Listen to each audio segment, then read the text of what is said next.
me the right to vote.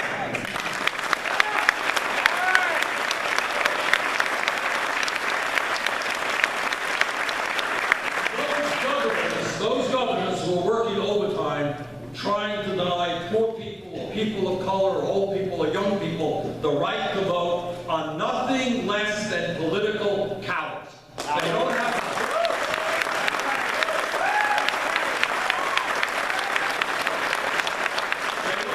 the guts to run for office based on their ideas, and the way they think they can win is deny people the right to vote. That is my acceptance of America.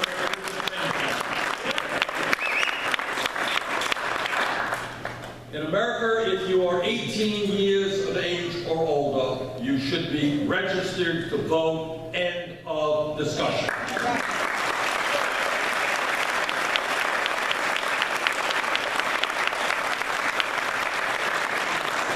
Now, all of you are aware that we live in a highly competitive global economy. And if our economy is going to do well now and in the future, we need to have the best educated workforce in the world. It makes zero sense to me, in fact it is almost incomprehensible, that we have hundreds of thousands of bright young people who are qualified to go to college, but can't go to college for one reason: their family lacks the funds. That is unfair to those young people. It is unfair to our economy, which needs as much brain power as we can assemble.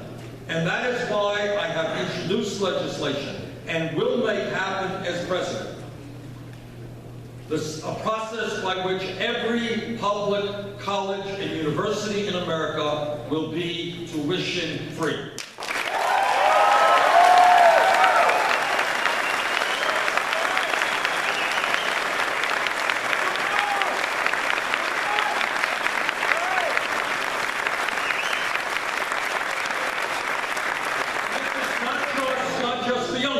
People who need, the world is changing, technology changes.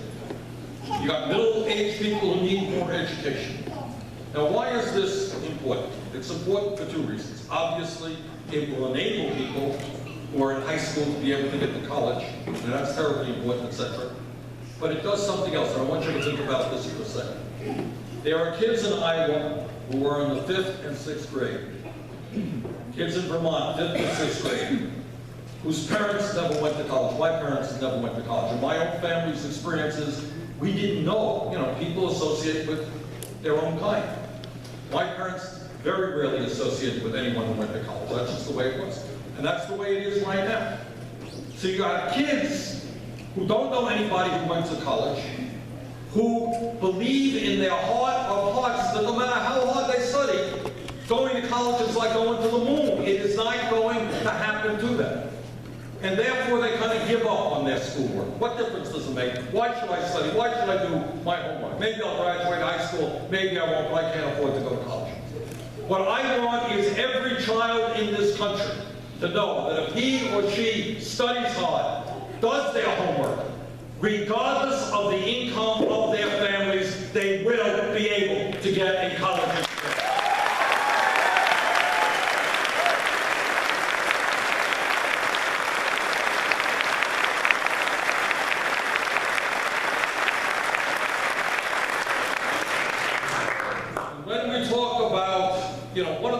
Often people come up to me and say, well, what is the most important issue? And I can never answer that.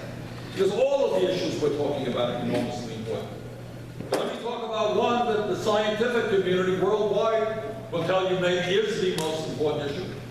And that is the debate regarding climate change is over. Scientific community is virtually unanimous. Climate change is real. Climate change is caused by human activity, and climate change is already causing devastating problems in our country and around the world. And what the scientists tell us is we have a short window of opportunity in order to prevent cataclysmic problems and dangers to our entire planet. Severe drought, severe flooding, extreme weather disturbances, acidification of the ocean, which will have a tremendous impact on mammal life in the ocean, rising sea levels in coastal areas. And what the CIA tells us is that if people around the world do not have water to drink or land to grow their food on, there will be more international conflict. That's where we're at. So it seems to me we have the moral responsibility to lead the world, to work with China, Russia, India, and other countries in transforming our energy system away from fossil fuel to energy efficiency and sustainable energy.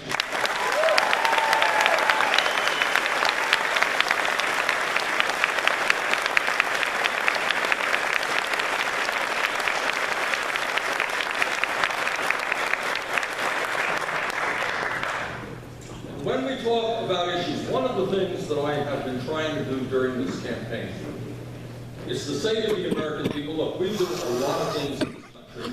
We are the entrepreneurial engine in many respects of the entire world. A lot of things that we should be very proud of. But there are a number of areas where we are lagging behind other countries. For example, we are the only major country on earth that does not guarantee health care to all people as a right. It's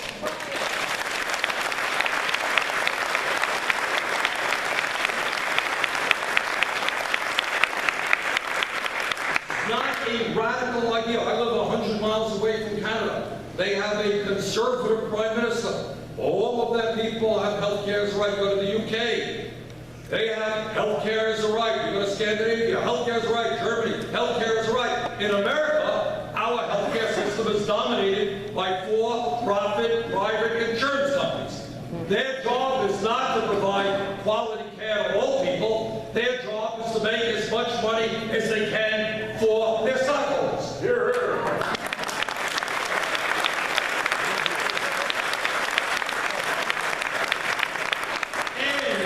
By the way, we pay by far the highest prices in the world for prescription drugs. 1 out of 5 Americans who gets a prescription from a doctor cannot fill that prescription. And you got drug companies now raising their prices totally off the wall, which we have to deal with as well. So my view is that yes, we have made progress with the Affordable Care Act, but we have got to go further. We've got to guarantee health care to all of our people through a Medicare for all single-payer system.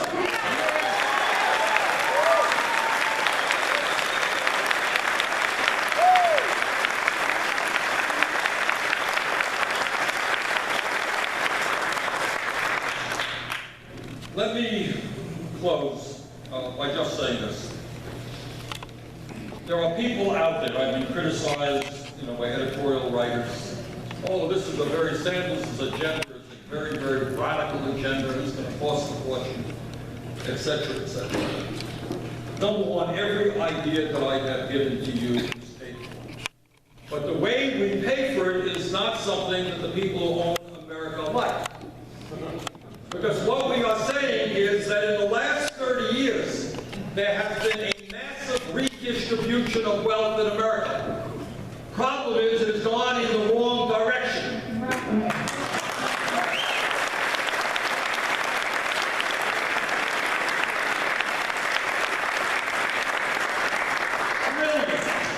Trillions of dollars have flown from the hands of working people in the middle class into the top 0.1%. That's how it's gone. I think it is time to reverse that flow and get that money back in the hands of people.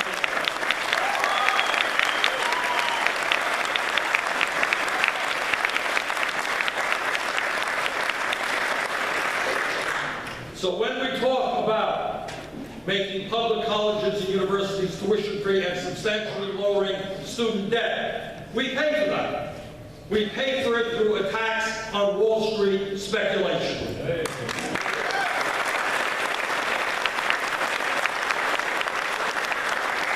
we talk about rebuilding our infrastructure, our roads, our rails, our bridges. We pay for that by ending these outrageous tax loopholes that allow corporations to put their profits into the Cayman Islands and other tax havens in our payment.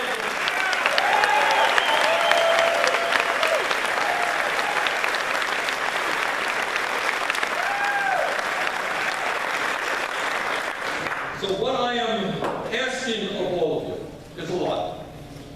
I'm asking for your help to allow me to win here in Iowa. And if we win here in Iowa, we do well in New Hampshire, I think we got a path to victory. I'm asking your help for that. But I'm asking your help the day after the election. Because we are going to have a lot of opposition to the ideas that we are bringing forth. The only way we transform America is when millions of people come together. Okay? Now, what has happened over the years, this is how politics in America has worked. Our opponents have divided us up time and again. They have divided us up by black versus white. You're white, blacks are taking your jobs. You are straight, gay people are terrible, you can't do that. You're a man, women are taking your jobs. You're born in America, immigrants are taking your jobs. That's what they do. They keep dividing us up. Our job is not to allow them to divide us up. Now, there are some other issues out there. I know that. You got the gun issue, you got gay rights issues, you got abortion issues. People disagree. I know that. I know. But I hope very much that we can bring people together around fundamental economic issues so that our friends are not voting for people who are going to cut their Social Security, cut their Medicare, cut their Medicaid, and prevent their kids from going to college.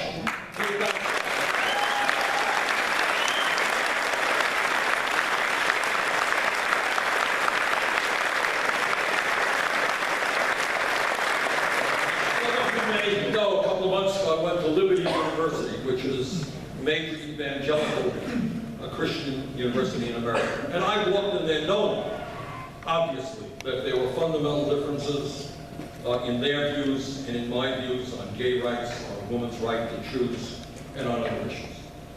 But what I pleaded with them, because I think these are serious people who are trying to do the best they can, pleaded with them to look at moral issues outside of abortion, outside of gay rights. Is it moral that we have seen a proliferation of millionaires and billionaires in America when children in our country go hungry? Is it moral that we have more people in jail than any other country and 51% of African American kids are unemployed or underemployed? So we have got to bring our people together on issues where there is support from the vast majority of the American people. So what I ask of you is not only your support for my candidacy, I ask for more than that. Electing me without transforming America doesn't mean anything. I don't want to be president unless we can transform this country, and I need your help in transforming America. It is not a radical idea, and I want you to appreciate this. It is not a radical, extremist, utopian idea to say that every man, woman, and child in America should have health care as a right. It exists in most countries around the world. It is not a radical idea to say that in the year 2015, college should be a right of all of our people, regardless of their income. That is not a radical idea.